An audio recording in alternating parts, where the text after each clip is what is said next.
A seccional da Ordem dos Advogados do Brasil, Seção São Paulo, por sua Comissão de Direito das Artes, tem a honra de recebê-los para o webinar Direito na Construção das Políticas Públicas Culturais, que conta com o apoio das Comissões de Ação Social e Cidadania e de Cultura e Eventos da OAB São Paulo. Este evento compactua com os Objetivos de Desenvolvimento Sustentável da ONU. Agradecemos e saudamos as autoridades que compõem essa mesa virtual, os participantes e todos aqueles que contribuíram com a campanha do agasalho. Para conduzir a abertura oficial desse evento, anunciamos a doutora Cíndia Regina Moraca, presidente da Comissão Especial de Direito das Artes da OAB São Paulo. Olá, boa noite a todos, bem-vindos. Hoje é dia de tema importante e polêmico, e eu queria começar abrindo esse evento agradecendo ao presidente da Ordem dos Advogados do Brasil, doutor Caio Augusto, que desde o início da sua gestão tem feito um trabalho impecável, especialmente agora durante a pandemia, trazendo essas ferramentas digitais que têm nos aproximado e proporcionado que a gente possa estar reunidos aqui para discutir assuntos dessa relevância. Eu queria agradecer em especial hoje em nome da Isabela Marques, a secretaria da OAB, que também tem feito um trabalho de bastidores muito importante na organização e divulgação desses eventos. E eu também queria, em especial, agradecer o Rodrigo Buchignani e o Caio Aguiar, que intermediaram hoje o convite para o nosso expositor, o Elvio Tamoio. Eu, antes de apresentar o Elvio, queria dizer que a Ordem dos Advogados do Brasil é uma entidade suprapartidária. Contudo, os assuntos que afetam as artes e as culturas estão diretamente ligados aos mandos e desmandos governistas. Porém, tudo que a gente vai tratar aqui hoje são as nossas percepções, as nossas visões e algum pouco de informação e de conhecimento técnico para ser compartilhado e representam apenas as nossas opiniões pessoais sobre esse assunto. Então, para a gente começar, eu queria apresentar o Elvio Tamoio, que é cientista social com especialização em engenharia agrícola, que atua desde a década de 80 como gestor cultural. Foi coordenador regional e, posteriormente, diretor do Centro de Programas Empregado da Funarte entre 2003 e 2008. Foi vice-presidente da Cooperativa Paulista de Dança entre 2012 e 2017 e coordenador do Centro de Referência de Dança entre 2014 e 2016. Além de gestor cultural e professor de História e Filosofia, é cineclubista ávido, radialista e publicou livros sobre as memórias do movimento artístico e político no interior paulista. Elvio, a palavra é sua. Muito obrigada por estar conosco hoje. Boa noite a todos, né, e a todas. Primeiro, agradecer profundamente e dizer que eu estou muito feliz, né, muito feliz de ter sido convidado, ainda mais, né, com a presença do Rodrigo, que para mim eu sou fã. É duro você falar das pessoas, eu sou fã do Rodrigo, porque é um batalhador, tem uma história. A gente ficou muito tempo separados, faz muito tempo que eu não vejo pessoalmente o Rodrigo, mas quero dizer que é muito feliz, né, de ver o Rodrigo aqui, de como ele chegou na Funarte, a maneira agora, como é que ele está fazendo o trabalho. Estou muito feliz disso, e agora parece que vai dar muito certo uma coisa que a gente vem falando há um bom tempo, né, da necessidade dos artistas, então agradecer.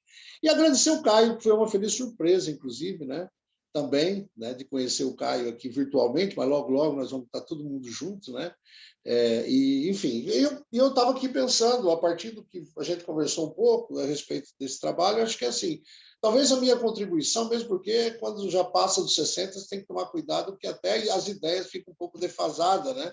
Então, tem muita coisa acontecendo, e eu estou longe de São Paulo, desde 2015, 2016, começo de 2016, que foi a experiência que a gente teve lá no Centro de Referência da Dança, que ali só já foi uma coisa bastante significativa.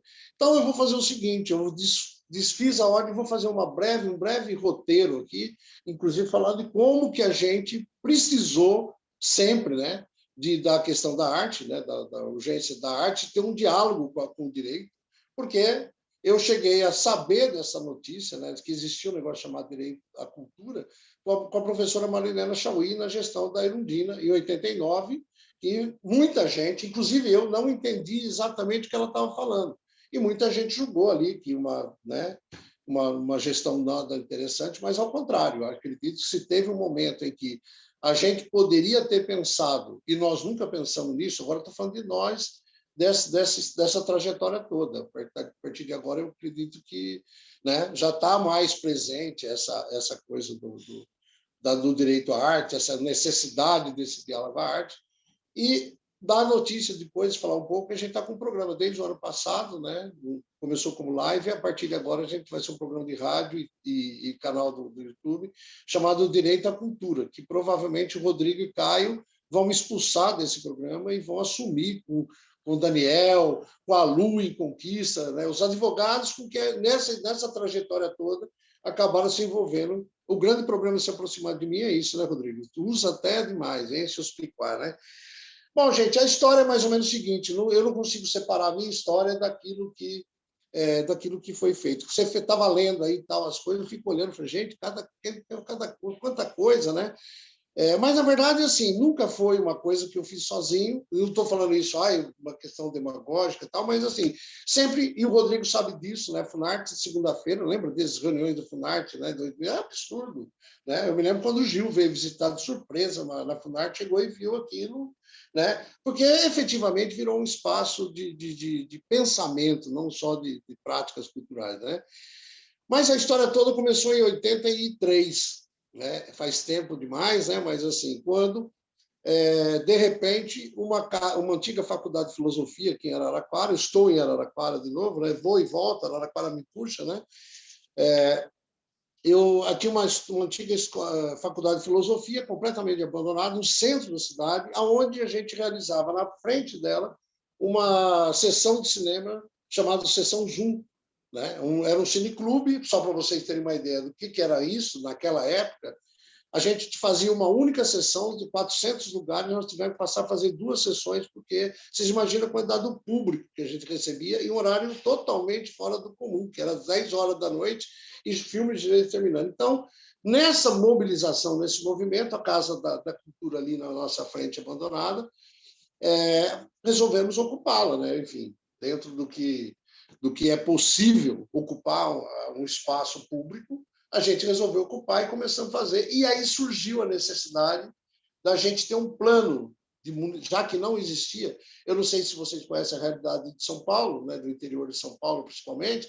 Difícil são as médias e pequenas cidades que têm uma secretaria representando, ou mesmo até um departamento. Tem prefeituras, inclusive, que nem departamento tem, acaba relegando aquelas coisas tipo cultura, turismo, bicicleta, cachorro, enfim, bota tudo numa pasta só, e aí é um Deus que nos acuda, porque, efetivamente, a gente não tem um sistema nacional de cultura que nós tentamos construir, nós não conseguimos. Então, essa história, para mim, não quer dizer que essa é a história, né? Ela, para mim, começou em 84, quando a gente sentiu a necessidade de ter um plano municipal, de ter um plano municipal de cultura, onde a gente pudesse entender qual era o orçamento que a gente tinha voltado para a cultura, como que a gente poderia gastar esse orçamento, como que se fazia a prestação de contas desse orçamento, enfim. Então, nós começamos a fazer um projeto, chamamos essas pessoas para conversar, e ali não saiu um plano municipal de cultura, mas saiu uma proposta, uma ideia do como que a gente poderia estar desenvolvendo. Isso resultou que Araraquara tem uma secretaria agora, inclusive em função até desse trabalho que teve continuidade. Então, é uma das poucas cidades aqui da região que tem Secretaria de Cultura. Mas também isso não quer dizer muita coisa, né? O que se faz com uma Secretaria de Cultura? Isso foi em 84, logo em 88, já como delegado regional de cultura, não se assustem, que era esse mesmo o título, né? Havia uma delegacia ali no prédio da FEPASA, aí fui para lá, enfim, botei um terno, viu, bem elegante e tal, e assumi a delegacia, só que eu não podia assumir a delegacia regional da cultura. Gente, eu estou falando com advogados, eu estou me autocondenando aqui, né? Mas, enfim, aí botei o terno e a gente assumiu, e eram 46 cidades da região, né, da região ali, da nossa região aqui, da região central, e aonde a gente propôs a criação de um plano regional, onde a gente estabeleceria as 10 prioridades e tal. Isso que eu estou falando não é propaganda de candidato, não, gente. Acho que é fundamental a gente entender um pouco essa história, porque é uma coisa meio sísifa, sabe? Aquele cara que está empurrando a pedra para cima do morro, a hora que está chegando no morro, ele vai relaxar, a pedra volta, e parece que a sensação que eu tenho, eu digo que a questão da arte e da cultura no Brasil, né? Ela mais se parece um mito de Sísifo do que outra coisa, né? É bem isso. Então, ela vai e desce, enfim. Uma hora, sei lá, uma hora quebra ou qualquer coisa assim. E aí, em 88, eu fiz um planejamento regional, recebi o apoio, na época, de um prefeito bastante conservador da cidade de Itápolis, que ele aceitou receber as pessoas. Nós recebemos 23 cidades.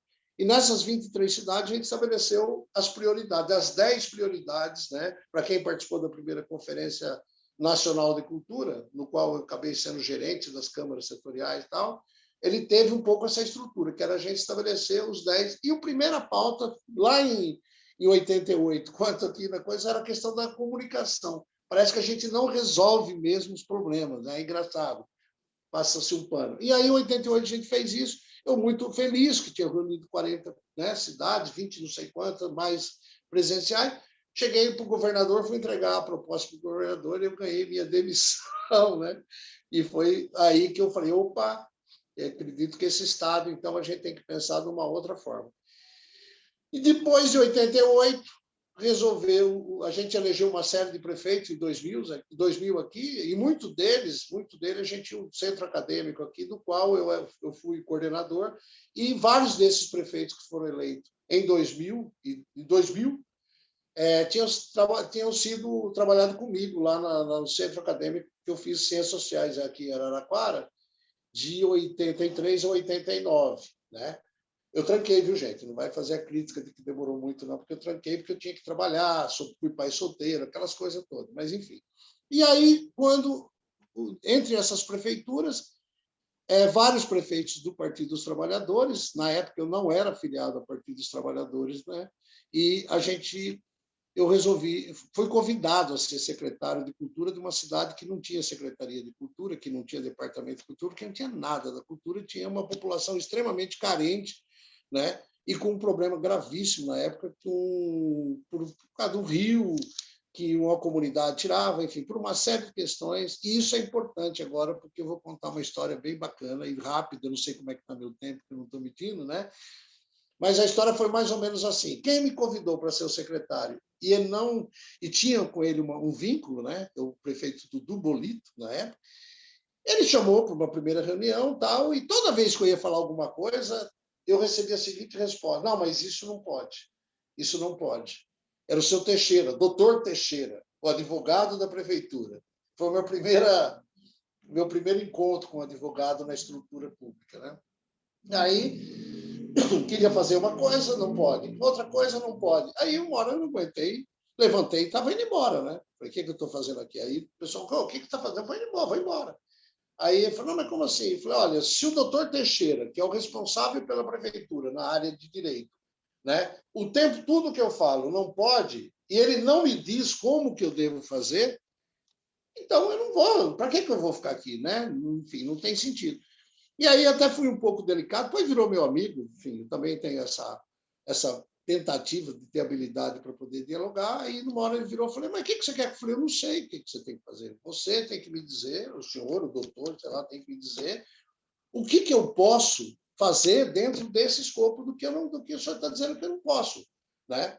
E aí, muito legal, porque ele começou a se envolver. Ele tinha, na época, sei lá, 70 anos, talvez, já estava meio que se aposentando, ou já estava até aposentado, mas acabou se envolvendo e acabou me orientando. Por isso, eu não estou falando aqui, porque eu só estou conversando com o advogado, a importância e a necessidade desse olhar do direito em relação à arte, né? Aliás, eu tenho que falar logo, porque o Rodrigo me mandou a dissertação dele, eu li muito porcamente, viu, Rodrigo? Porque eu li muito rápido. Mas eu quero ler com calma e já passei por um monte de gente. E você fala ali na sua dissertação um pouco desse vínculo, dessa necessidade do diálogo com a questão do direito, e você vai falar melhor do que eu, né? Está mais bem preparado, inclusive. Então, ali naquele momento, em 2001, eu senti essa necessidade e falei, bom, e não dá para fazer sozinho. Foi quando inventamos um tal de Fórum de Dirigentes Municipais de Cultura, em 2002, né? Não, começo de 2002. Já que eu não sei fazer, eu me lembro do Celso Daniel, né, que para mim foi uma referência maravilhosa. Eu conheci ele, tive 2 encontros, mas eu sabia do que ele estava fazendo nessas prefeituras aí da região do ABC. Inclusive, eles têm um consórcio de prefeituras lá, que é uma experiência que baseou no que nós construímos aqui no interior, que é o consórcio de cultura, né? Que a gente tem um consórcio aqui com as prefeituras, tal. Daniel já vai entrar em contato com vocês, a partir de agora é o contato do Paracatuzu com vocês, né? Porque ele é o nosso advogado, é o cara que diz para a gente como é que, né? Como que a gente não vai preso, né? Atuando na rua, ainda mais nessas condições, né, Rodrigo, que vocês estão enfrentando em São Paulo, né? Enfim, então, nessa coisa toda, a gente criou um fórum, e esse fórum cresceu demais, era só do Partido dos Trabalhadores, depois veio o pessoal do PV, depois veio o pessoal, enfim, abriu, né, esse fórum, e foi justamente aí quando uma das campanhas do Genuíno, né, a governadora em 2002, eu cheguei numa reunião, desculpa, gente, mas eu sou meio assim, às vezes eu bato, se não demorar muito para atender, eu abro, né? E aí estava tendo uma reunião da campanha do Genuíno, e foi que eu perguntei, falei, gente, cadê a pauta da cultura aqui nesse programa? Porque eu não estou vendo arte e cultura aqui, né? Será que não avançou nada? Vocês já me expulsaram lá do Sindicato Metalúrgico na década de 80, que não queriam discutir cultura porque a prioridade era a questão do salário, enfim, né? Aquelas velhas questões. Então, foi mais ou menos assim, né? Tipo, então pensa aí, faz o programa. Foi quando a gente começou a escrever o primeiro programa, baseado, volto a repetir, no pensamento e no trabalho de um cara chamado Celso Daniel, que precisa ser muito conhecido, a gestão desse rapaz, né? Que infelizmente, né, aconteceu o que aconteceu, porque, né, no fato era uma das referências para mim enquanto gestão fundamental. E aí, baseado nesse trabalho do Celso, a gente criou um negócio chamado Fomento aos Circuitos Regionais, né? Que essa questão que virou uma proposta da campanha do Genuíno e que nós fomos chamados para dialogar na campanha do Lula em 2002, né, para governo. E acabou resultando, eu não sei se todo mundo conhece, mas quem não conhece, por favor, ainda mais vocês, né, que atuam na área jurídica, eu estou acelerado demais, né? Tá tudo bem? Tenho tempo quanto, Cíndia? Tá bom? Vamos lá? Me dá um sinal, corta porque eu sou faladeiro. Aí é o seguinte, então, beleza, vamos participar disso, vamos discutir a questão nacional, e foi a primeira vez, inclusive, que eu viajei de avião. Foi a primeira vez que eu peguei avião, e eu continuo com medo, que nem o Belchior, pego na mão de quem está do lado, né? Enfim. E foi a primeira vez que eu fui para o Rio, no Canecão, eu não conheci, estava tendo uma reunião dos artistas globais, etc., e tal, para discutir o programa do Lula. Mas eu estava vendo que a reunião, né, estava meio...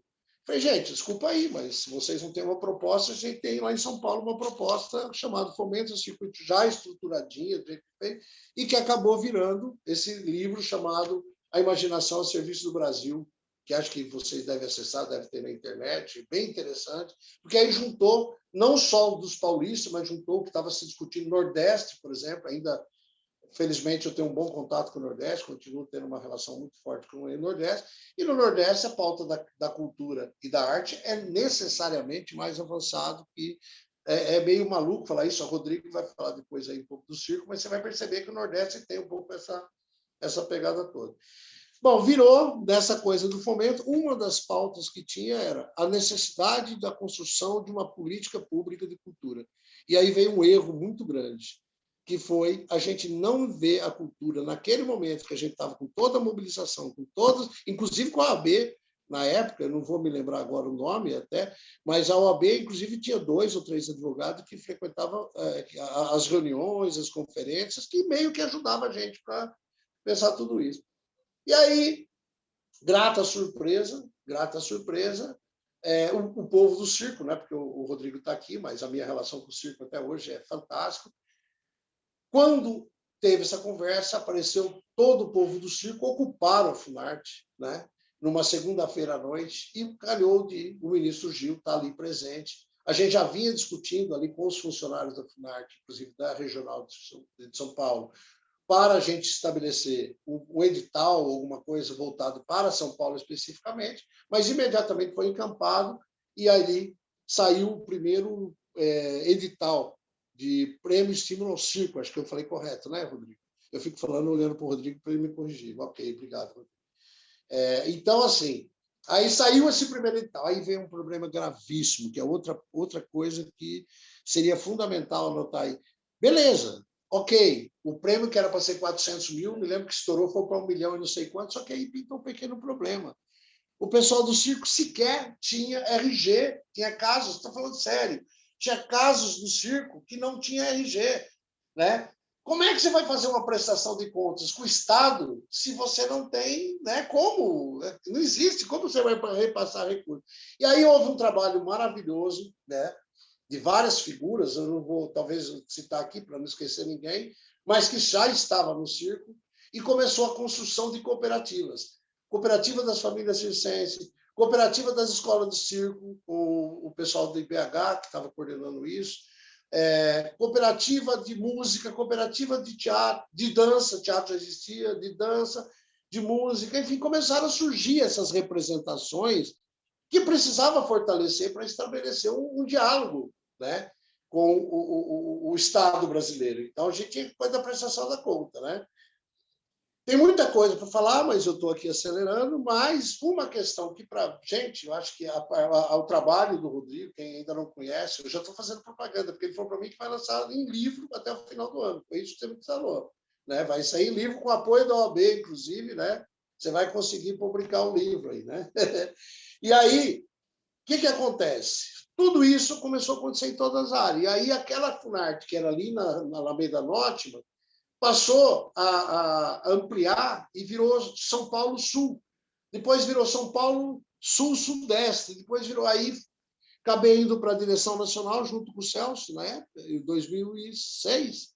E lá que eu fui ver que, efetivamente, não só, né, a gente não tinha, enquanto artista, enquanto uma representação, só para vocês terem uma ideia, a Funarte, na época, não tinha sequer um plano de carreira para os funcionários. Nunca tinha realizado um concurso público. Gente, eu não estou viajando na maionese, é sério tudo isso que eu estou falando. E o meu advogado, Rodrigo, aí pode contar isso, né? Porque não tinha. A Funarte não tinha um projeto, não tinha um plano de carreira onde a gente começou a discutir e fazer. Ou seja, tivemos que fazer tudo isso, só que nós esquecemos de um pequeno detalhe. Isso não é, de maneira alguma, política pública de Estado, é política pública de governo, portanto, ela dura 4 anos. Aí, às vezes, o Gil, uma vez não entendeu muito, perguntaram como é que foi a gestão do Gil. Eu falo, cara, foi um show maravilhoso. A gestão do Gil foi um show maravilhoso, que tudo que ele faz é maravilhoso. E a gente teve a oportunidade de construir muita coisa, né? O problema nessa história é que nós não nos atentamos. E aí, quando eu falo nós, não estou dizendo só enquanto dirigente, eu estou falando enquanto produtor, estou falando enquanto escritor, enquanto etc. e tal, que isso ia acabar com o tempo. Né? Ia depender da vontade de gabinete, ia depender da vontade de gabinete de quem tivesse na gestão. E é assim que começou a acontecer. E aí, eu vou parar um pouco aqui de falar, né? Porque já falei absurdos demais. O ponto que é você tem 3 minutos para aproveitar, tá legal. Bom? Então tá. Então, só fechando isso, para a gente encerrar, a minha fala, pelo menos, quero ouvir mais aqui, mas é o seguinte, eu acredito que a gente começou a muito tarde perceber, por exemplo, a importância de ocupar uma Câmara Municipal de São Paulo. A gente descobriu, através do movimento Arte contra a Barbárie, construímos a lei de fomento ao teatro, construímos a lei de fomento à dança, e depois veio uma série de... Porque até então, se não fosse, na época, o vereador, o Vicente Cândido, a gente nem sabia a importância da construção de leis, entendeu? E na coisa. Foi ali que a gente começou a sentir que aquilo tem sentido. Ou seja, isso é política de Estado, isso é política de nação. Né? A gente não é nação, a gente não se constitui enquanto nação, não se constitui enquanto nação, porque a gente nunca teve essa vivência. Então, para encerrar isso, porque vocês têm muita coisa aqui, eu queria dizer o seguinte: ótimo, estou muito feliz com essa ocupação, ainda mais vendo o Rodrigo, vendo o Caio, estou conhecendo a Cindy agora, que provavelmente é muito mais importante do que vocês dois juntos, né? Mas, enfim, uma questão que nós estamos começando a fazer agora, e, sim, nessas lives, 283 lives realizadas no ano passado, a gente conseguiu não só discutir a Lei Aldir Blanc, no sentido da construção dessa lei, porque não foi dada de presente do governo, foi construída dentro do Congresso Nacional, né? A gente, então, teve essa atuação dentro do Congresso Nacional, né? Dentro da Comissão de Cultura, né? Que é fundamental entender que existe uma comissão específica lá, e a gente nem toma a pé disso, né? E nas Assembleias Legislativas, até hoje tem uma pauta que nós estamos discutindo a necessidade de uma lei voltada para a arte de uma maneira geral. Moreira, Maia, Marco Antônio, não sei, toda essa moçada, o próprio Mário Bolognesi ajudou muito também. Enfim, existe a proposta, só que, obviamente, que não querem aprovar, porque, infelizmente, a história do balcão que a gente criticava antes, né? Porque essa política de balcão, ela impera porque nós não fizemos política de Estado. Então, a necessidade de ocupar as câmaras municipais, a necessidade, a gente já está fazendo isso, inclusive elegendo vereadores com a pauta da cultura, independentemente até do partido, sabe? Eu gosto do todo, essas partes das pessoas que se resolvem, né? Então, hoje a gente tem vários vereadores aqui eleitos no interior de São Paulo, no sul da Bahia, Espírito Santo, a gente conseguiu, através dessa mobilização, né, do Paracatu, eleger, né? Tem uns que já tomaram outras bandas, mas é um processo, é assim, né? Ainda bem, né, que a história é dinâmica. Mas é necessário, além de tudo isso. Então, quando eu vejo isso, me lembro que aí vem os partos da saudade, né? Quando, em 1981, que eu apareci numa assembleia, né, do Sindicato dos Metalúrgicos, do lado que era São Bernardo, quando a gente tentava colocar na pauta da discussão uma representação cultural dentro do sindicato, eu me lembro que muita gente falava, para com isso é coisa de quem não tem o que fazer, nós estamos contra, enfim. Hoje, a gente vê que muitos sindicatos têm uma representação, a gente vê que tem muita gente se preocupando em ter, no mínimo, um lugar, sabe, aonde pode se pautar. Então, por isso que eu fico feliz com a OAB, peço desculpa, inclusive, pelo meu jeito, né, de falar aqui desse jeito que não é nem um pouco, né, como se diz, formal, etc. e tal, mas é isso. Eu fico muito feliz porque há 18 anos atrás, o Rodrigo, que está aqui embaixo daqui na minha imagem, né, era o cara que estava discutindo também ali nas câmaras setoriais, eu não sei como, eu não acompanhei tanto, mas viu, né? E do qual eu tentei ser gerente. Eu acho que eu não consegui também muito direito, né, Rodrigo? Mas, enfim, conseguimos. E outro, nós produzimos muito documento que estão perdidos aí pela internet, né? Discutindo as necessidades do circo, da dança, da música, enfim, é isso. Cindia, desculpa, atravessei. Elvio, não se desculpe. Muito obrigada pela história que você compartilhou, por esse contexto histórico, por essa cronologia, porque, às vezes, nós, advogados, a gente é tão focado na lei e a gente nem tem oportunidade de conhecer o que acontece na vida real de quem vive a cultura e as artes, né? Eu, na verdade, quando consigo organizar esses eventos, eu nunca paro para fazer uma apresentação da nossa comissão, porque muito mais importante é ouvir os nossos convidados.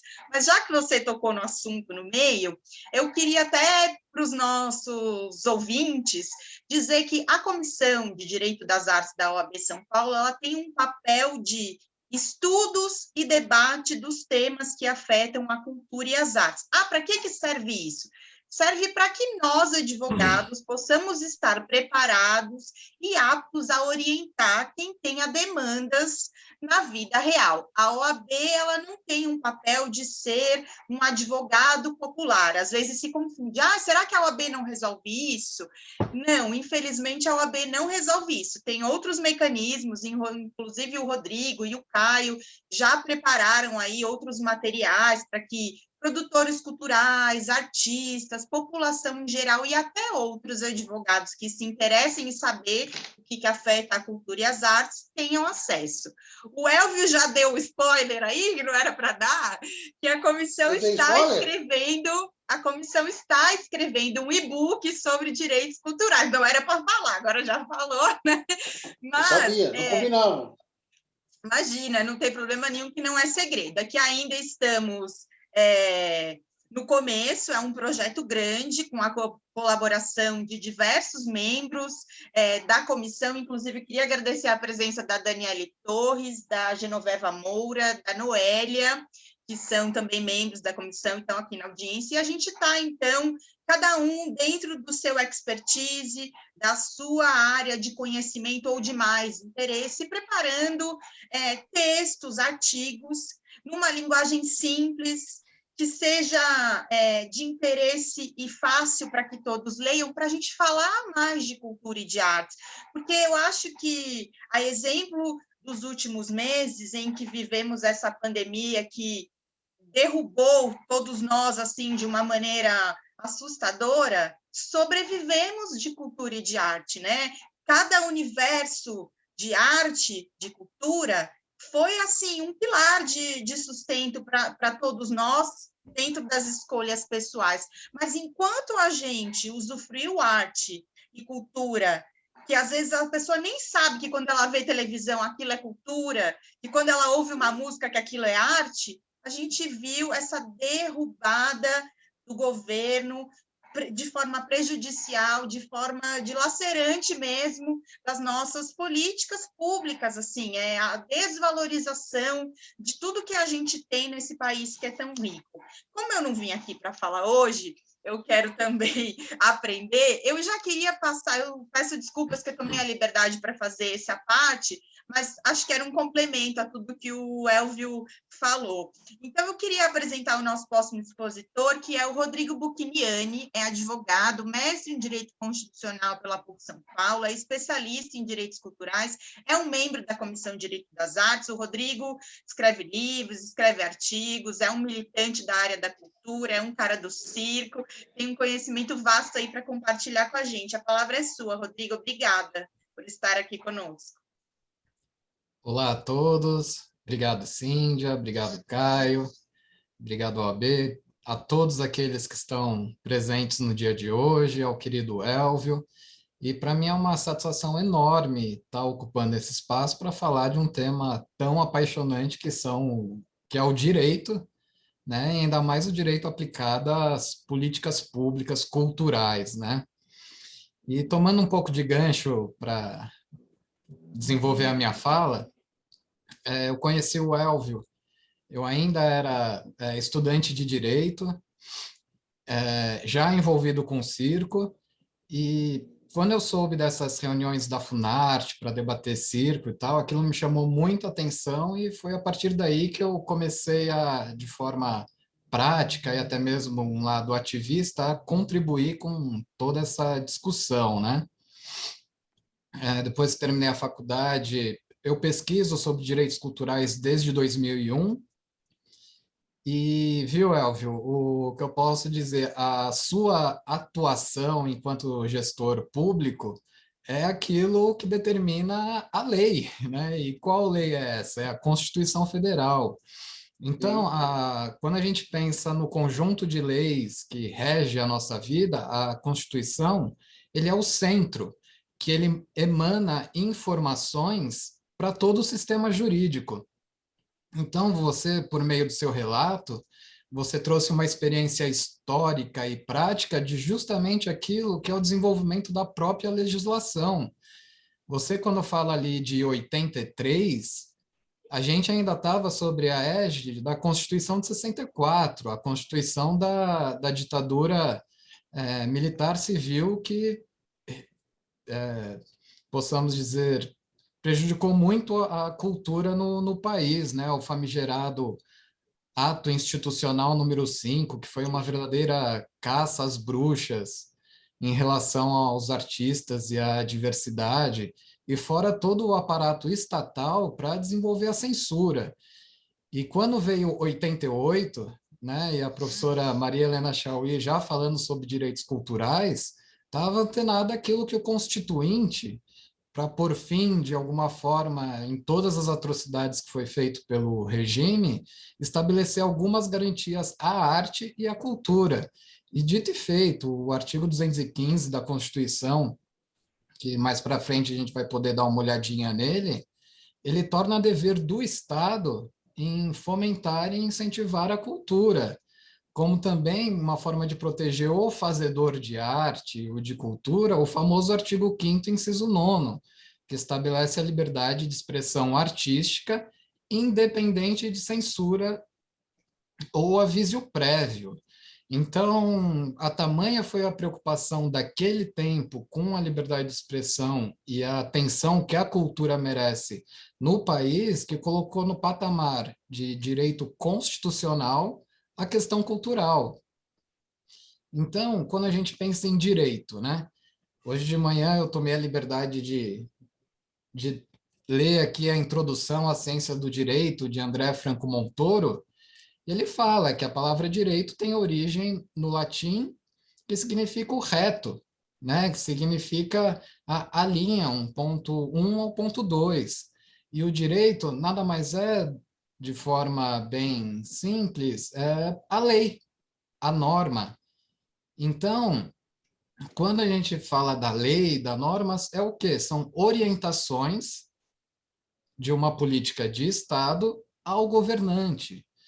E quando a gente pensa no direito constitucional, a Constituição tem por base duas funções: limitar a autoridade do Estado e garantir as liberdades individuais. Então, só por isso já são nortes para a formulação de políticas públicas, que o que são? É uma série de ações propostas pelo governo para fazer cumprir o que está a lei. Então, se a lei manda fazer cultura, o governante tem que promover a cultura. Então, políticas públicas são feitas para cumprir a lei. E eu gostaria também de dividir aqui uma tela para a gente dar uma olhadinha rápida no que diz o artigo 215 da Constituição. Já está aparecendo para vocês a tela? Para mim, não. Ainda não, né? Então, enquanto o meu computador carrega aqui, eu vou tomar a liberdade de... achei. Está aparecendo agora? Está carregando. Está começando. Então, muito bem. A Constituição é um texto pequeno, vale a pena todo mundo se apoderar desse conhecimento e tem acesso lá no site do Planalto, digita no Google, Constituição Federal de 1988, Planalto. Aí lá você vai ter a versão mais recente da Constituição. E o artigo 215 fala assim: o Estado garantirá a todos o pleno exercício dos direitos culturais e acesso às fontes de cultura nacional e apoiará e incentivará a valorização e a difusão das manifestações culturais. E, além disso, a preocupação foi tamanha que também ali colocou como obrigação do Estado: protegerá as manifestações das culturas populares, indígenas, afro-brasileiras e de outros grupos participantes do processo civilizatório nacional. Então, ou seja, o que a gente vê aí de atrocidades acontecendo com as minorias portadoras de cultura é um absurdo. Os 3 níveis de governo, o município, o Estado e a União, parece que, de alguma forma, eles não leem a Constituição ou, de alguma forma, fingem que ela não existe.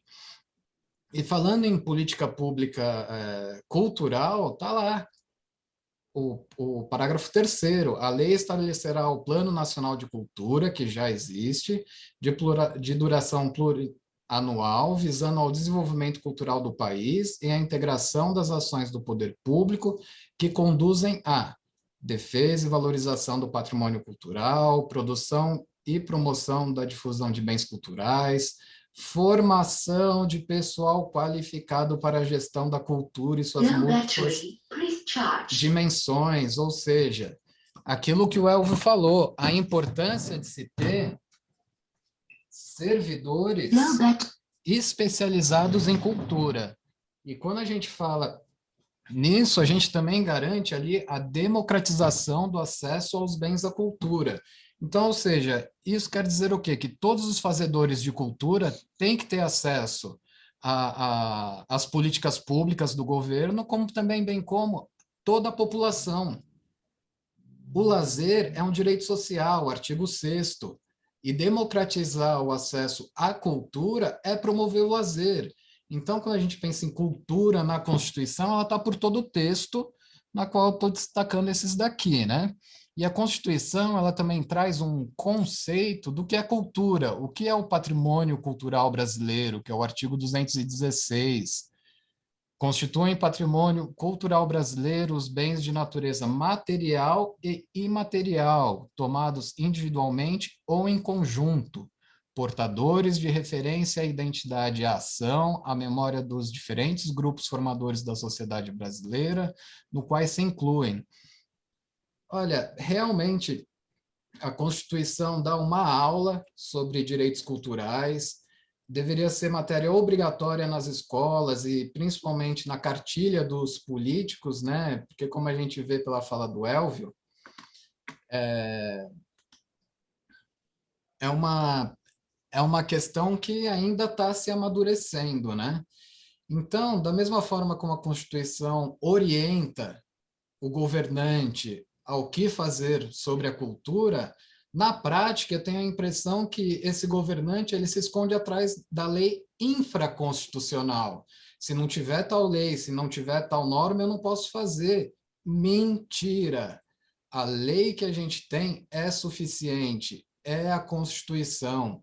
Como também, se o governante fizer alguma coisa que diminua o espaço da cultura, a Constituição garante ação civil pública, mandado de segurança, processos administrativos de responsabilidade do gestor público, são instrumentos da cidadania que merece ser divulgado e são instrumentos que qualquer advogado pode ajudar, bem como as defensorias públicas, o Ministério Público, enfim, qualquer pessoa pode ir lá pegar a Constituição, ver que a cultura não está sendo tratada e, a partir disso, tomar as medidas para que a cultura também se faça valer, mesmo que tenha que acionar o judiciário. E quando a gente pensa na tripartição de poder, qual é a função do judiciário? É ele verificando que há algum abuso por parte do executivo ou do legislativo, botar um freio nisso, é um contrapeso à vontade do governante. E realmente, Elvio, eu te dou razão. Se falta leis estaduais, municipais, o governante tem um poder discricionário enorme e que em alguns momentos a gente vê que a gente está ainda na época medieval, o rei faz e os súditos obedecem. Mas isso também é do desenvolvimento nosso enquanto cidadania, porque quando a gente olha a liberdade de expressão no histórico das nossas constituições, e isso eu tratei na dissertação, e vou até a primeira Constituição, que é de Dom Pedro, do famoso Quarto Poder, você observa que de lá até 88, a arte e a cultura sempre teve que pedir licença ao governante. A Constituição de Getúlio Vargas, ela fala assim, cabe ao delegado de polícia analisar e verificar se determinada expressão artística é compatível com a moral e os bons costumes. Para nossa sorte, veio em 88 e garantiu a liberdade que a cultura precisa, que a arte precisa. E como a gente viu lá, só para terminar aqui, o 216, parágrafo único da Constituição fala: o poder público, com a colaboração da comunidade, promoverá e protegerá o patrimônio cultural brasileiro por meio de inventários, registro, vigilância, tombamento, desapropriação e outras formas de acautelamento e preservação. Então, pelo seu perfil, Elvio, você cumpriu aquilo que pede a Constituição, que é o quê? A colaboração da comunidade. Sem a participação da comunidade, não há cultura, porque a comunidade é que dá vida, é que dá diversidade, é o que faz a manutenção desses saberes artísticos, culturais, e que são maravilhosos. E eu, por ter uma frente com o circo, né, que já aí são quase 20 anos, o que você falou está certo.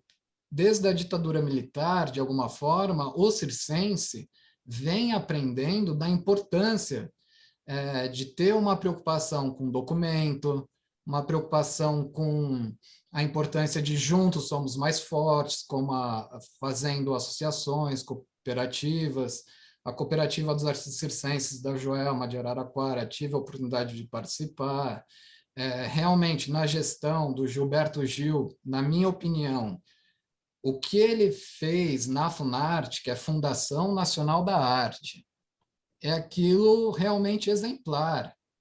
Eu tive a oportunidade de, por meio do Prêmio Estímulo ao Circo, que é uma maravilha também naquela época, ele previa que o fazedor de circo pudesse desenvolver, com a ajuda do governo, diversas coisas. Então, você via edital para manutenção de circo, para criação de espetáculo, e uma coisa que eu julgo fundamental, que é o fomento à pesquisa. E essa pesquisa, você poderia publicar um livro que pudesse ser seu TCC, sua dissertação, outros temas, outras áreas do conhecimento, pensando sobre circo. E naquela oportunidade, a minha monografia do curso de Direito foi vencedora e eu consegui publicar meu primeiro livro, que chama A Palhaçada no Direito, o Jurídico no Circo, que é um nome que eu recebi de um mestre de Ouro Preto, José Efigênio, filósofo, artista plástico, e ele veio com essa sugestão de nome que eu achei incrível, porque é isso mesmo, é quando o direito e a arte começam a dialogar. Ou seja, até onde que há pontos de aproximação e pontos de diferente nessa área, né? E é um tema riquíssimo, que eu poderia falar muito sobre essa comunicação entre direito e arte, mas eu vou encerrando por aqui, porque para que a gente receba a colaboração de todos aqueles que nos assistem por meio das perguntas, né? Então, Elvio, meu querido, é uma satisfação enorme encontrá-lo. Vejo com grande alegria que você continua esse cara afetivo, esse cara falador, esse cara que tem na sua natureza querer reunir pessoas em prol do bem comum, que é fazer a cultura. E como nós somos provocadores, também somos alvos de muita crítica. Então, enquanto a crítica acontece, eu acredito que o nosso papel está sendo cumprido, que é justamente isso, de provocar reflexão, de provocar, de fazer com que todos, inclusive da arte, saiam dos seus meios, das suas áreas de conforto, né? Então, muito obrigado a todos, obrigado a Cíndia e a todos aqueles que nos assistem. Obrigado, Caio, e ao pessoal da OAB, a Isabela. Obrigada, Rodrigo, pelas contribuições, pelas explicações, por pontuar, né, como é que a gente tem acesso a esse tipo de informação que parece que é exclusiva dos advogados, mas é de cada um de nós como cidadãos. Eu queria hoje, em especial, agradecer por esse tipo de envolvimento que a gente tem nesse evento, porque falar desse assunto, isso facilita, né, e desmistifica um pouco que tudo que tem a ver com lei é só coisa de advogado, né? Está aí o direito da cultura, o direito das artes, que é na verdade, todos os direitos são de todos nós, né? Eu queria apresentar o nosso mediador hoje, meu amigo Caio Aidar, advogado e membro efetivo da Comissão de Direito das Artes, e passar a palavra para você, Caio, para suas considerações. Obrigada por estar conosco. Obrigado. É realmente um prazer imenso estar aqui, gostei bastante. Acho que, sem dúvidas, é um tema impossível de esgotar aqui em uma webinar com todos os parâmetros de tempo, né? Mas achei a troca muito rica, que cada um dos palestrantes cumpriram muito bem essa questão de trazer um elo entre o direito e a arte, e a cultura, e os direitos culturais, com as experiências do querido Elvio e a técnica e esclarecimentos que o Rodrigo nos trouxe. Obrigado aí pela oportunidade, à OAB, nossa presidente querida, e, enfim, eu estou realmente muito feliz, acho fundamental, relevante o nosso debate aqui proposto, e vou abrir já de forma sucinta aqui para as perguntas. Eu estou identificando aqui uma pergunta e eu acho que eu vou fazer uma aqui primeiro para o Elvio. Essa pergunta é minha, tá? Mas tendo em vista essa sua atuação, Elvio, que foi, né, concomitante à Constituição de 88, que consagrou como nunca antes os direitos culturais, como bem disse o Rodrigo, eu queria saber da sua percepção, né, desse início de trabalho, do que você deixou e se há frutos, né, desse trabalho que você percebe hoje em dia e sua percepção hoje em dia, inclusive da legislação atual, como a própria Lei Aldir Blanc, né, e saber um pouco disso. Essa é a minha pergunta, depois eu vou... Tem mais alguma aqui que a gente vai fazer. Obrigado, viu? Respondo já? Como que é o protocolo, doutora? Pode responder, Elvio, fica à vontade. Agora já estamos aqui no bate-papo já. Tá e a bom. gente tem, deixa eu ver, 16, a gente tem uns 16 minutos para a gente fazer perguntas aqui, tá bom? Vou tentar ser breve aqui. Bom, em relação a essa história que eu contei para vocês, eu acho que assim, eu fui entender a importância do advogado, tinha 20 anos na época, né, que nós tivemos uma greve dos trabalhadores rurais aqui no interior de São Paulo, né, e numa usina, que aliás Tamoio não é meu nome, Tamoio é meu, eu carrego, por mais que eu falo que, né, saí de Tamoio está dentro de mim, né.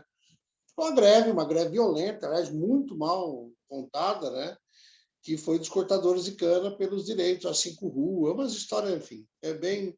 E eu só pude sentir isso na pele, a importância de conhecer o direito, talvez até por isso, né? Uma das minhas mães adotivas me dizia que uma coisa muito bonita que ela falava assim, a gente não faz absolutamente nada porque a gente quer, a gente faz por necessidade, né? Ela falava o tempo todo isso, ficava repetindo essa coisa toda. E aí eu senti a importância de entender minimamente a lei quando eu fui dispensado da usina, foi mandado embora, sem direito a nada, etc. E tal, como líder da greve, que nem era. Não estou falando aqui porque, mas nem era mesmo, porque 6 meses sem salário, o mínimo que tem que fazer é parar de trabalhar. Não tem nenhuma questão política, é fome, né? E aí, a hora que eu fui levado lá para o tribunal regional aqui e tal, eu entrei e tinha 3 advogados e os 3 eram da usina, né? Aquilo foi um choque muito grande para mim, assim, um medo muito grande, né? E aí eu falei, bom, eu preciso entender minimamente essas coisas, porque senão eu estou ferrado, não vai ter jeito, eu vou ter que lidar com isso a minha vida toda, porque naquela época, como está lembrando o Rodrigo, né, eu estava vivenciando isso, existia um negócio chamado Lei de Segurança Nacional, que qualquer um poderia ser colocado ali, para vocês imaginam, levei muito tempo. Bom, mas, enfim, isso me levou a entender a importância do papel do advogado em qualquer situação, né? Advogado que não tem consciência de que ele está na construção como o Rodrigo citou aqui, questão de uma civilização, né, gente? Nós estamos ainda em 1500, lá vai pedrada, e quando a gente vê as coisas que estão acontecendo, efetivamente é cíclica, né? Se a gente pegar a história da República Brasileira, que vai fazer 132 anos, acho que teve só 5 presidentes que conseguiram concluir mandato.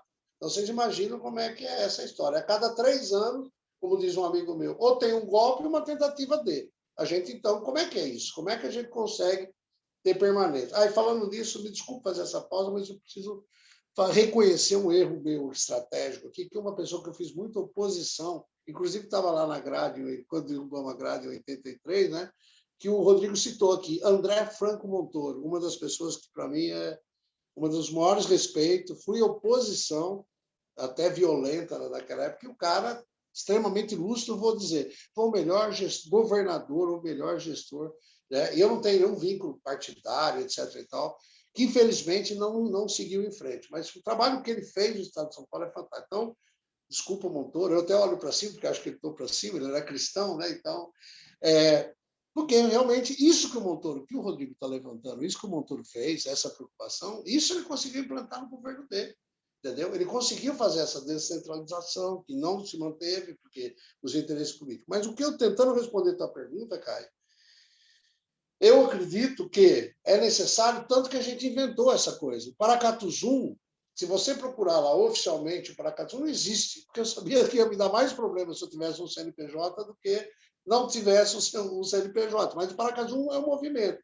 E uma das pautas que a gente está colocando, e a importância disso, aliás, já até falei para o Daniel, quero muito apresentar vocês dois para o Daniel, que hoje a gente tem um consórcio intermunicipal de cultura no interior de São Paulo, né? A gente conseguiu construir na gestão 2005, se eu não me engano, né? Quando conseguimos construir por estar junto, por estar dialogando, uma primeira associação de gestores de cultura dessa área, etc. E tal. Agora, Caio, se vocês não conseguirem construir efetivamente essa representação, que, aliás, sem combinar com vocês já têm um representante em Ribeirão Preto, né? Que eu já conversei com ele, porque está dentro dessa construção, né? Da questão da cultura com a OAB, da questão da cultura quanto representação. Temos outro em Bauru. Tem gente esparramada aí pelo estado inteiro, né? Que pode e deve estruturar isso, porque é o canal do que pode ser feito em relação ao trabalho que vocês desenvolvem. Gente, quando eu falo para vocês, eu fiz até uma anotação para organizar o pensamento aqui, pelo seguinte, eu me lembro que quando eu chegava, começou a conversa da gente, quando assumiu o Ministério, quando assumiu a Funarte, a gente tinha 0,08% do orçamento nacional. O Gil, obviamente, é bem dele, ainda bem que nós tivemos um ministro como o Gil, né? Que era um cara que pensava muito na frente, ele falava de 4%. Né? Para quem tinha 0,08%, ele falava em 4%, sendo os municípios 4%, o Estado 2% e a União minimamente 1%. O trabalho que a gente fez, a gente conseguiu chegar no 0,8% e não 0,08%, entendeu? É o mínimo que a gente conseguiu, mas ainda fica preso. Por exemplo, eu trabalhei também, atuei junto na ECA, no ECA dentro da ECA. Eu fui professor durante muito tempo, a gente trabalhou com ECA, né? E tudo isso é muito mais fácil, né? Se a gente conseguir ter esse. Hoje parece que eu virei uma campanha aqui, né? Uma representação urgente da OAB para a cultura, porque, gente, é brincadeira. A gente estava construindo o que ontem, a lei Aldir Blanc, no Congresso, ainda totalmente informal, as pessoas perguntando, desse jeito que vocês estão me vendo, eu sou isso mesmo, né? Que o Rodrigo falou. Obrigado pela tradução, Rodrigo. Né? O coração é desse tamanho e tal. Mas, enfim. Não dá mais para ser desse jeito. E aí, nas lives que a gente começou a fazer com o Direito à Cultura, quando a gente falava, gente, é o seguinte, tem um negócio chamado prestação de conta. Lembra disso, Rodrigo? Tem um negócio chamado prestação de conta, porque senão você fica lá no cadinho pendurado, você fica não sei o quê. Cara, é brincadeira. A situação que nós estamos vivendo hoje, né, é duro falar isso, mas é real. Por isso que, às vezes, eu brinco com essa coisa do Gil, porque ele foi fantástico, né? Foi fantástico, foi um show maravilhoso. Só que a gente saiu de lá, cada um voltou para o seu canto, cada um foi. E é um grande problema. A gente não tem uma política de Estado efetiva no sentido de fazer essas coisas que o Rodrigo está levantando aí. Entendeu? Está ali, está na lei, está na Constituição. Se eu chegar hoje em qualquer secretaria de cultura, como eu faço, agora não, por causa da pandemia, me trancaram aqui, eu não consigo sair mais, né? Durante um tempo. Mas se você chegar e falar para uma secretária ou para um secretário, como aconteceu, você fala você fala, beleza, qual que é o orçamento? Ah, não sei qual é o orçamento. Imagina falar para ela o que é uma lei de diretriz orçamentária. Né? Tem noção do que é uma lei de diretriz orçamentária? E está aí na Constituição, é fundamental, como o Rodrigo está dizendo. Né? Ou se não, uma LOA, uma lei orçamentária anual. Né? Alguém falou aqui em plano plurianual, está na Constituinte. O que é um plano plurianual? Ninguém faz. Não existe. E isso não é cobrado. Isso não é cobrado, né? Aí, quando dá nisso, que nós estamos vendo, que, aliás, é um projeto, né? Tudo isso que a Cíndia está levantando, Cíndia, é um projeto. Esse projeto vem sendo construído muito bem há muito tempo. Eu me lembro da primeira agressão que eu recebi dessa porcaria, desses movimentos aí, chamado MBL, essas coisas todas, foi debaixo do viaduto do chá, lá quando a gente estava construindo, em 2015. E ninguém fez nada por isso. Nós não fizemos, não estamos dizendo. Nós não fomos, inclusive, na questão jurídica. Eu fui salvo ali pela Guarda Municipal, mas nós não demos continuidade a fazer com que esses caras respondam juridicamente. Nós estamos vivendo exatamente, estava no ar agora do programa, né?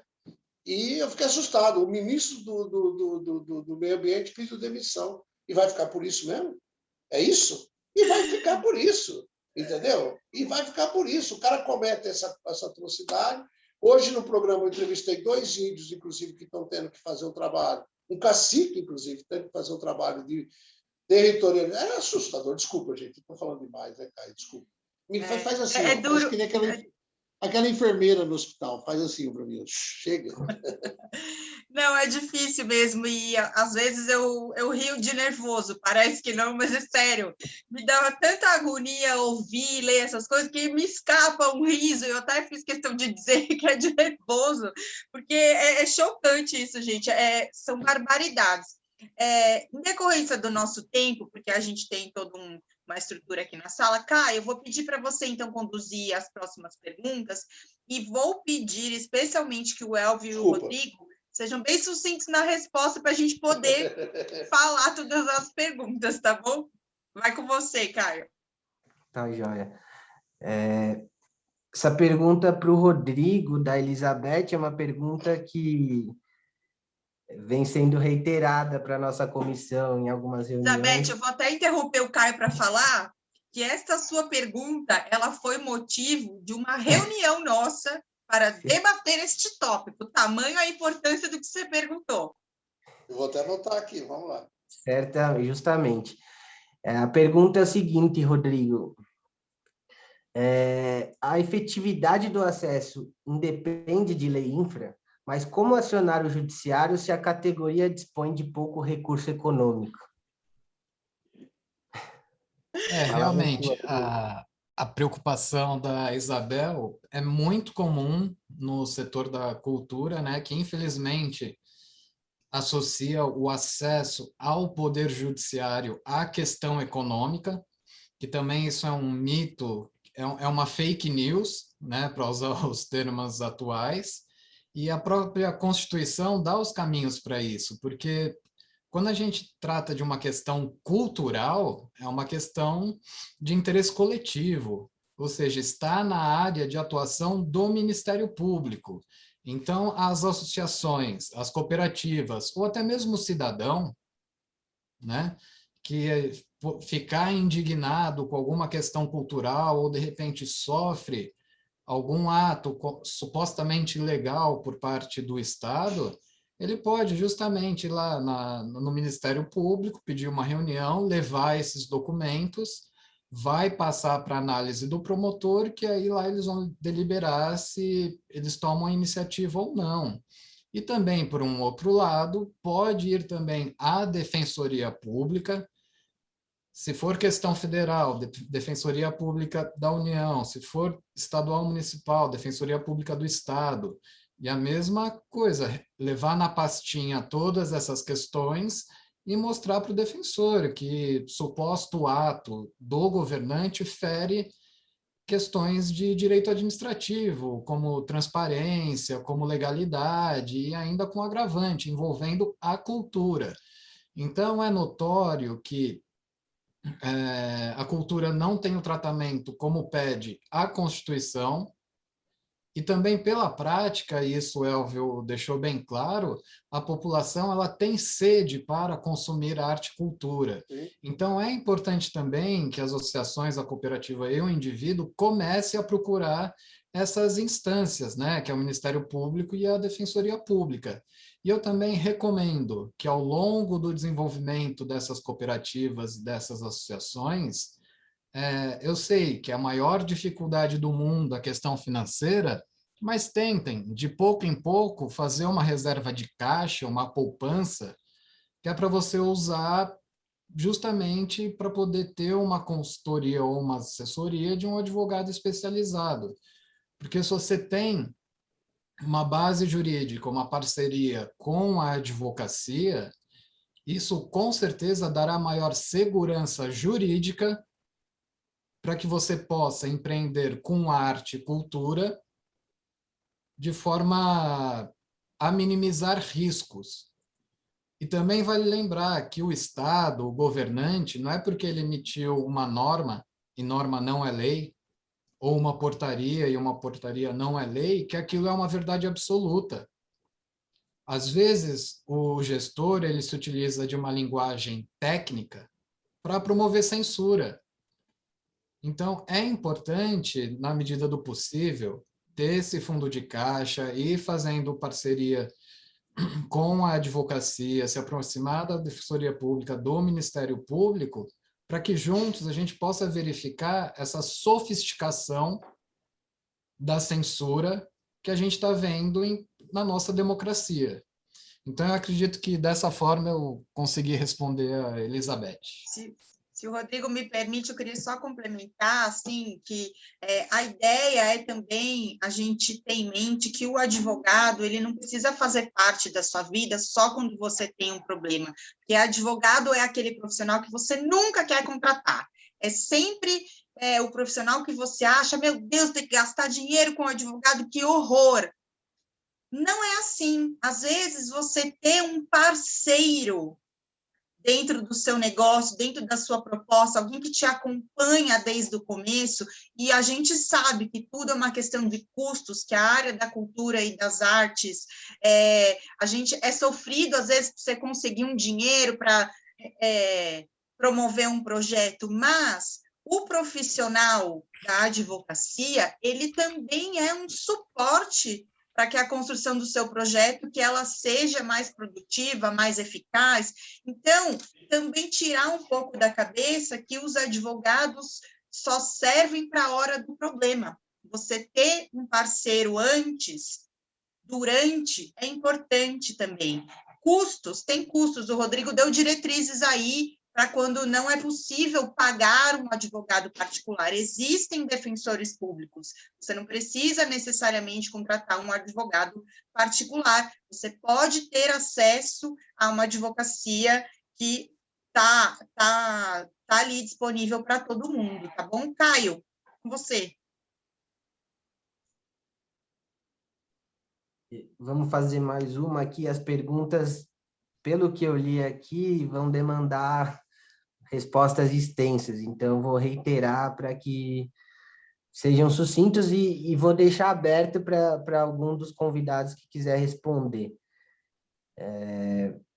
Essa pergunta é do Olavo Caiubi, que faz uma saudação aí, elogia o colega Rodrigo, e ele pergunta: é possível ter política cultural no Brasil apenas dependendo da iniciativa privada? E se a gente poderia comentar sobre as mudanças da Lei Rouanet para prospectar projetos não viáveis economicamente, mas de importância cultural. É meio que um looping, né? Mas eu acho que vale tentar aí. Rodrigo ou Elvio, mas eu imagino que o Rodrigo não, vai eu nem tomar... vou falar, porque ele só mandou abraço para o Rodrigo, ele não mandou abraço para mim, então o Rodrigo responde, Rodrigo. Vai lá. Querido Como que é o nome do Olavo, rapaz? Olavo, né? Olavo Ele não Caiubi. mandou um abraço para mim, eu não vou Abraço falar para ele. ao Olavo. Nos conhecemos nos corredores do OAB, no início da nossa carreira da advocacia, na comissão do jovem advogado da OAB. O Olavo, ele é especialista em direito internacional, fez mestrado nos Estados Unidos. Eu recebi hoje dele 2 artigos sobre o direito ao entretenimento. Vou ler com todo o carinho. E respondendo à sua pergunta, já existe no Brasil políticas públicas de iniciativa da atividade privada.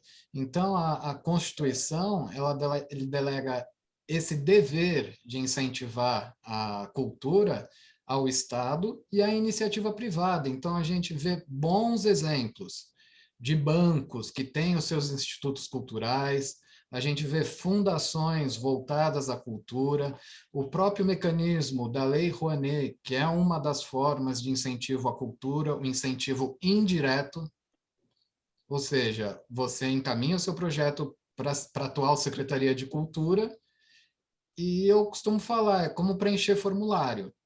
Não é feita a análise de mérito sobre o que está querendo com a cultura e lá você tem a liberação de um valor para captar. Fica a minha crítica justamente a esse sistema de captação, porque aos meus olhos há um interesse maior por parte das empresas por promover fomentos na qual se tem algum artista de novela, e o grosso mesmo da cultura, que é o circo, que é o teatro mambembe, enfim, outras expressões artísticas ficam sem acesso a esse recurso, né? Então, sim, é possível e é até saudável para a nossa cultura que a iniciativa privada abrace a cultura, né? Eu entendo que a iniciativa privada pode fazer muito mais e não cabe somente aos grandes bancos, às grandes empresas. É importante que o sistema da Lei Rouanet chegue ao padeiro, ao dono do pequeno mercado, a pequena loja de conveniência, a loja de R$ 1, porque esses todos são empresários e esses podem se beneficiar disso. E a grande sacada da Lei Rouanet é: eu, empresário, eu tenho que pagar os meus impostos. E a partir do momento que eu pago, eu não tenho mais controle nenhum para onde vai esses recursos. Então, dentro da esfera administrativa, esse dinheiro passa por milhões de caminhos para, de repente, promover uma política pública de segurança, de combate a determinada tal questão, que, se a gente olha para a contemporaneidade, talvez não seja tão plausível assim. Então, a Lei Rouanet, ela autoriza esse empresário dizer assim: você tem um pequeno percentual desse imposto que você pode dedicar à cultura, ou seja, dá controle a esse empresário para onde ele quer que vá esse recurso. Então, é muito importante sobre isso. Até fica de sugestão para a Cíndia que a gente possa fazer um webinar justamente para debater sobre as questões atuais da Lei Rouanet, que eu tenho estudado um pouco e eu analiso que há todo um caminho burocrático feito pelo governo federal para promover censura. Então, a gente vê ali uma diminuição do tempo de análise desses projetos que capital, ou até mesmo situações em que esses recursos não são renovados, esbarrados em normas do Tribunal de Contas da União, que, na minha opinião, não tem pé nem cabeça. Ou seja, ela fala, há um passivo enorme de análise de prestação de contas. Enquanto esse passivo, que chega em torno de 14 mil projetos de cultura, não sofrerem a análise do governo sobre essa prestação de contas, você tem que limitar que as pessoas consigam o direito de captar o recurso. Então, colocar dessa forma o acesso a um incentivo por parte do produtor é uma censura. O governo não pode se esconder atrás da burocracia ou do enorme volume de trabalho para prejudicar a cultura. A cultura é um direito especial constitucional. E a gente observa por essas normas infraconstitucionais a suposta censura. Então, fica a minha opinião para que a gente possa, numa próxima webinar, tratar desse tema, e eu espero, de alguma forma, poder ter respondido ao querido Olavo. Então, obrigado, Olavo. Perfeito. Eu quero concordar. Mas aí, Caio? Dá tempo? Tá. Só quero falar rapidinho que eu concordo com essa posição que foi suscitada, inclusive, numa conferência que eu e o Dr. Rodrigo participamos recentemente. Achei interessante uma sugestão de reservar um share da Lei Rouanet justamente para os pequenos, entendeu? Porque realmente acontece essa questão. Vamos para Pode falar. Só complementar que o Rodrigo sugeriu um webinar e já fica aqui, então, a oportunidade para a gente organizar, mas a nossa comissão já promoveu um webinar para falar de Lei Rouanet e também um webinar para falar de Lei Aldir Blanc. Vocês podem encontrar esses webinars no canal do YouTube da OAB São Paulo, Cultura e Eventos. A gente já discutiu isso por lá, mas esse é um tema que precisa ser reconversado, revisto o tempo em todo. Então, vamos providenciar aí experts em Lei Rouanet para a gente vir falar aqui em breve. Perfeito. A pergunta aqui da Isabela Ruiz Negrão, Ela quer saber sobre os esforços atuais para efetivar aquilo que é definido no texto da Constituição, né? Ela ficou com uma impressão de que a formulação das políticas públicas sempre depende muito da visão do governo, mas isso não as deixa vulneráveis, é a questão que ela traz, e pergunta também como garantir que essas políticas públicas possam ter continuidade. Gente, estamos nos minutos finais, então eu vou pedir para vocês responderem essa pergunta de forma bem sucinta para a gente encerrar. Eu vou tomar a liberdade, de uma forma sucinta, responder. Ocupar espaço por meio do direito de petição, lei de acesso à informação, buscar esses questionamentos por parte dos governos, ocupar espaços para que se mantenham as políticas públicas, buscar o judiciário, formulação de leis para que se tenha continuidade e também, principalmente, que eu julgo como um poder, procurar a imprensa e dar luz a essas questões. Elvio? Bom, é exatamente isso, reafirmando, parece que nós estamos naquela conversa ainda, né? Mas, enfim, naquela conversa de 2003, que foi a conversa de 1985, não é que eu peguei até um chazinho aqui de otimismo, estou tomando um chazinho de otimismo vendo o Rodrigo, vendo o Caio, vendo a Cindy aqui, né? Porra, não posso fazer um discurso pessimista, mas continuo com a mesma posição de 1978, quando participei do primeiro debate em torno da questão da cultura, né? E eu vou sobre bem claro, o que a gente quer construir efetivamente? Acho que tudo isso que nós estamos falando assim, passa pela minha cabeça que um dia nós vamos construir, não sei como, né? Um processo civilizatório efetivo nesse país. Eu não sei como que a gente vai conseguir, dado que cada 3 anos, naquela história que eu já falei, difícil. Não vou opinar em relação à Lei Rouanet, ela é discutida dentro do nosso grupo, né? Porque eu, particularmente, acho que assim, não é política de Estado, começa por aí, né? É uma longa discussão, inclusive foi minha responsabilidade, na época, na gestão, assumir todas as broncas, entrei num processo de depressão e tudo mais, mas, enfim, não é política pública efetiva, você dizer. Nós temos várias outras, né? Nós temos um Fundo Nacional de Cultura, que pouco se fala desse Fundo Nacional de Cultura. Né? Inclusive tem dinheiro de loteria, tem dinheiro, etc, etc, etc, etc. E tal. Agora vem a bancada evangélica querendo entrar também com as igrejas dentro, enfim. Então, assim, efetivamente, acho que a minha participação, a partir de agora, inclusive, até acho, vou botar o Rodrigo, o Caio, sim, enfim, contato com o Daniel, que é muito mais interessante do que eu, muito mais bonito, etc. e tal. E é um cara que está vivenciando isso. O Daniel hoje está dialogando com o Conselho Nacional, é isso? O Consórcio Nacional, uma coisa assim, de municípios. É o cara com quem... Então, a gente tem essa preocupação. Então, as posições pessoais do Elvio não prevalecem sobre o nosso grupo, sobre aquilo que a gente chama de comitiva. Né? Que, aliás, pode fazer propaganda, né? Por favor, vê nossos programas todas as manhãs. Ontem nós discutimos, ontem nós discutimos exatamente isso com 2 produtores, né? Quem quiser acessar o canal Paracatu Zoom, o nome é feio, mas é bonito, né? Enfim, Paracatu Zoom, entra lá no canal. A discussão que 2 figuras, aliás, quando vocês falam de Lei Rouanet, o Júnior é um dos caras que está no Conselho Nacional de Cultura e ele tem uma visão muito interessante, mas enfim, então o que eu gostaria de deixar aqui? Estou vendo o Caio, né? Estou vendo o Rodrigo, estou vendo o Cíndia, não estou vendo vocês. E o Olavo, você falou um abraço a todo mundo, você está me devendo esse abraço. Eu vou cobrar ele pessoalmente um dia. Não conheço o Olavo, mas enfim. O que eu gostaria de pensar, acho que é assim, tudo bem, nós temos que construir, nós temos que consertar o pneu do trem, né? Andando. Nós precisamos trocar o pneu do trem andando. No entanto, a gente não pode perder uma coisa de referência que eu entendo que é a OAB, inclusive, que aliás me protegeu várias vezes, né? Tenho sempre que agradecer mesmo.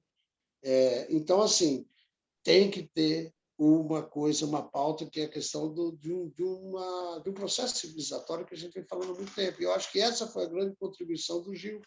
Né? Quando a gente escreveu lá A Imaginação a Serviço do Brasil, a gente realmente acreditava que um dia que terminaríamos aquela gestão minimamente dentro do escopo do Estado. E nós não estamos, tanto que nós estamos, porque o que aconteceu com o Ministério da Cultura? O que aconteceu com a Funarte? O que está acontecendo com a Funarte? O que está acontecendo com a Fundação Palmares? Então, assim, o que efetivamente a gente quer?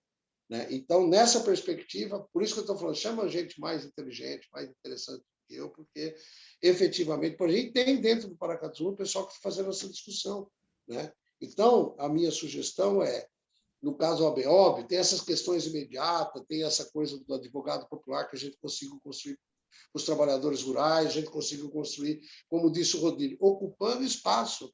O lema da minha existência é ocupar os espaços, está vazio, né? Enfim, então é isso. Eu acredito que a gente tem essa contribuição. Óbvio que eu estou sacaneando, viu, Cíntia? E Caio, se vocês chamarem, eu venho, porque eu sou facinho, a gente conversa, e nós precisamos muito da contribuição exageradamente dos advogados.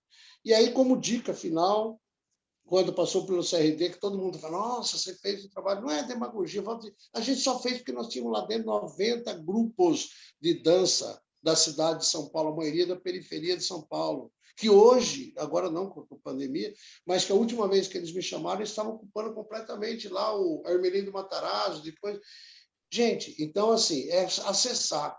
Eu nem sei onde fica a sede da OAB em São Paulo, mas é acessar. De repente, um espaço, começar a trazer esse debate. Agora, as câmaras municipais, nós precisamos efetivamente, eu não sei, talvez eu morra e não veja, mas é importante que a gente vê, e efetivamente a gente é um Estado, nós temos um Estado brasileiro, nós temos uma cidadania, um direito à cidadania, né? E como eu falo tudo isso, assim, é reparo, eu não faço isso porque eu sou legal, porque eu sou... Não, eu faço isso por necessidade, entendeu? Eu nunca mais gostaria de ver, o meu primeiro livro, eu deixo claro isso, né, falando ali, eu deixo claro que é exatamente isso. Eu nunca mais gostaria de ver uma pessoa que não tinha acesso sequer a um livro, entendeu? Isso é muito triste. E nós estamos numa realidade hoje, gente, nessa última volta que eu fiz aí, nessas caminhadas, né? A quantidade de comunidade rural, a quantidade de comunidade quilombola, indígenas, né? Nas condições que estão vivendo, é um negócio assustador. E a gente precisa... Nós que temos acesso a essas informações. Por isso que eu volto a repetir, estou muito feliz, Rodrigo, de ver você aqui, sabe? É uma coisa que, assim, qual teve resultado? Acho que foi essa pergunta do Caio, né? Aqui, ó, tá? O Rodrigo melhorou, eu piorei, mas o Rodrigo está aí, ó, está defendendo, está construindo, etc. E tal. Tem a Cíndia, olha lá o sorriso dela, já está dizendo, eu quero fazer esse trem funcionar, eu quero fazer existir. Isso é nosso, gente. Esse trem é nosso e a gente não pode deixar fazer o que está acontecendo todos os dias. Todos os dias. E não tem condições. Agora, a gente tem que fazer enfrentamento. Por isso que a única coisa que eu tenho, né, como diria o velho barbudo lá, né, que mais barbudo que eu, mas ele dizia exatamente o seguinte, a nossa arma, se os outros fazem arminha, a nossa arma é a palavra.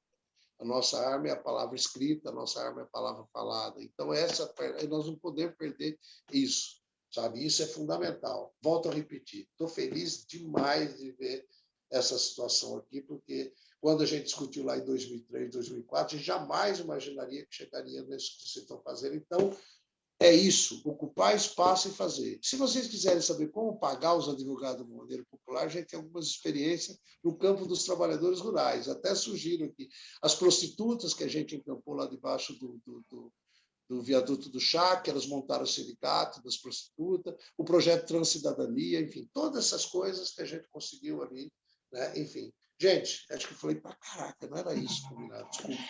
Muito obrigada, Elvio. Muito obrigada. Todas as manhãs, às 9 horas da manhã, por favor, eu estou de joelho, aqui vocês não estão vendo, mas estou de joelho. Assistam o programa Paracatu Zoom, às 9 da manhã, no canal do Paracatu, que vocês vão amar. Elvio, escreve aqui no chat, ó, o nome do seu canal, escreve para todo mundo ali, ó, se Rodrigo, você conseguir. Rodrigo, acho que eu não Rodrigo, escreve para ele. Porque o Rodrigo escreve. Obrigado. Obrigada, Elvio, por tudo. Obrigada pelas suas contribuições. E vou passar o contato do Daniel para vocês, que é o cara que está fazendo essa ponte toda, que está fazendo... Pede para o Daniel falar comigo. Por favor. Rodrigo, Aliás, você tem 1 minuto para considerações finais. Bom, eu tomo a liberdade aqui para que as considerações finais sejam uma última resposta a uma pergunta aqui do QEA, que o maestro Fabiano pergunta assim: como a OAB entende o papel legal da Ordem dos Músicos do Brasil nesse contexto? Ela não deveria, por exemplo, ser o órgão formador, capacitor de músicos no Brasil? Bom, eu começo a minha resposta dizendo, nós aqui não podemos falar pela OAB, né? Nós temos as nossas regras internas, então a gente tem que ter uma cautela muito grande para falar em nome, seja da OAB ou até mesmo da própria Comissão do Direito das Artes. Mas, para te dar uma resposta, a minha opinião enquanto advogado. Há pouco tempo, o STF julgou uma DPF envolvendo a Ordem dos Músicos do Brasil sobre a obrigatoriedade de qualquer músico ter o registro pela Ordem dos Músicos de que ele é um artista, um músico profissional. O STF entendeu que essa exigência, essa obrigatoriedade, ela é inconstitucional. Então, ou seja, no caso dos músicos, dos artistas, ou qualquer profissão, tem que ver como essa profissão se relaciona com a cidadania e qual o risco que ela traz para a cidadania se mal executada. Então, nós temos, por exemplo, OAB. Nós temos o Tribunal de Ética e Disciplina da OAB e nós temos o concurso de ordem da OAB, que ele visa o quê? Que o profissional que deseja exercer a advocacia tenha dentro de si algum conhecimento mínimo para que possa, com certa segurança, oferecer isso ao cidadão. Porque o advogado ele tem que tomar muito cuidado, porque ele pode colocar em risco o patrimônio dessa pessoa ou a liberdade dessa pessoa. Então, a atividade da advocacia, ela apresenta um risco, sim, para a cidadania quando mal executada, e por isso que nós temos o nosso Tribunal de Ética justamente para evitar ou minimizar que isso aconteça. A medicina, a mesma coisa. Agora, para o artista e para o músico, qual é o dano social que ele causa ao executar uma música ruim? E é o que está na decisão do STF. Ele não causa um impacto no sentido de perder a liberdade ou o patrimônio. O máximo que pode acontecer, se eu estou num restaurante ou num bar, eu nunca mais voltar nesse bar, ou me levantar e ir embora.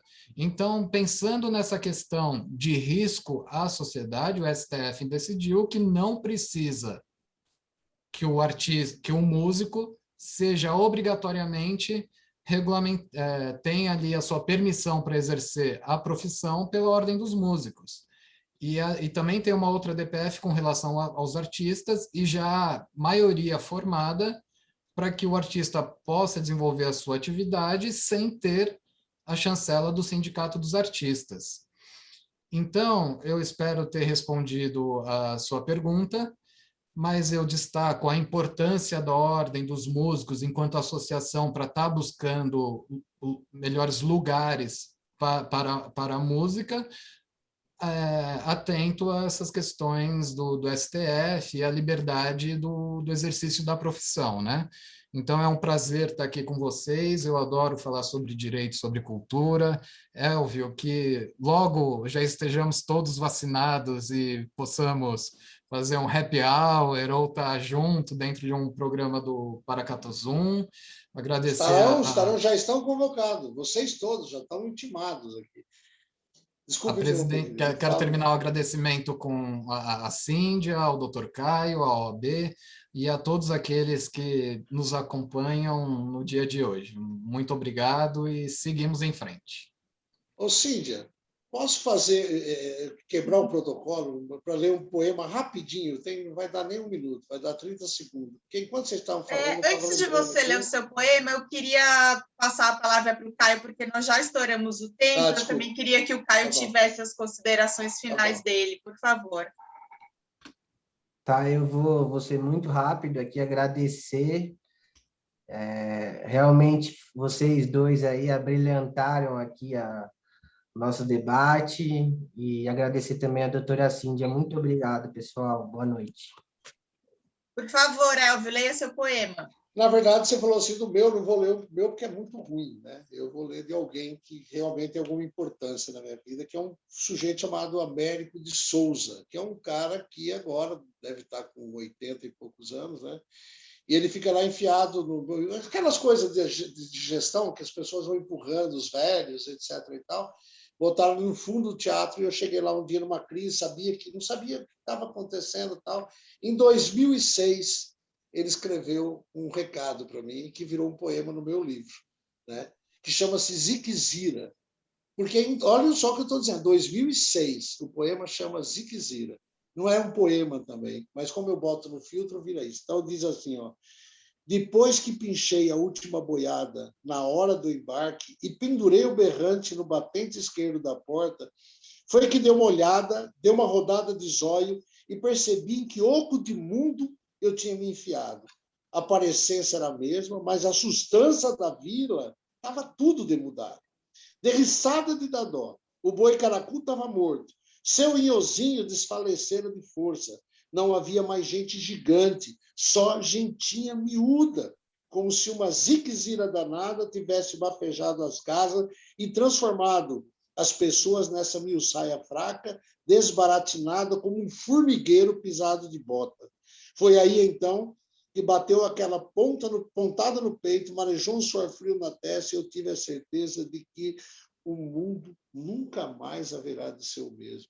O cara escreveu isso em 2006. Se alguém tem alguma dúvida de que ele já estava prevendo em que oco de mundo nós estamos enfiados, né? Portanto, agora cabe a esses dois jovens maravilhosos, esses três jovens que estão aqui, né? Tirar esse oco de mundo que nós estamos enfiados. Gente, um beijo para vocês, obrigado. Não sei também se podia, estava na formalidade, mas beijo, enfim, para todo mundo. Obrigada, Elvio, pela sua colaboração, pela sua contribuição. Obrigada, Rodrigo e Caio. Peço desculpas à nossa audiência pelo adiantado da hora. Queria pedir para vocês preencherem a pesquisa de satisfação, isso faz com que a gente possa aprimorar a qualidade dos nossos eventos. Acompanhem o nosso perfil no Instagram, direito.ars.oab São Paulo, onde nós divulgamos os nossos eventos. Foi muito importante estarmos aqui hoje reunidos para tratar desse assunto. Eu queria agradecer em especial a Fernanda e a Danila, da OAB São Paulo, e eu vejo vocês na próxima. Obrigada, boa noite. Tchau. Boa noite. Tchau, tchau.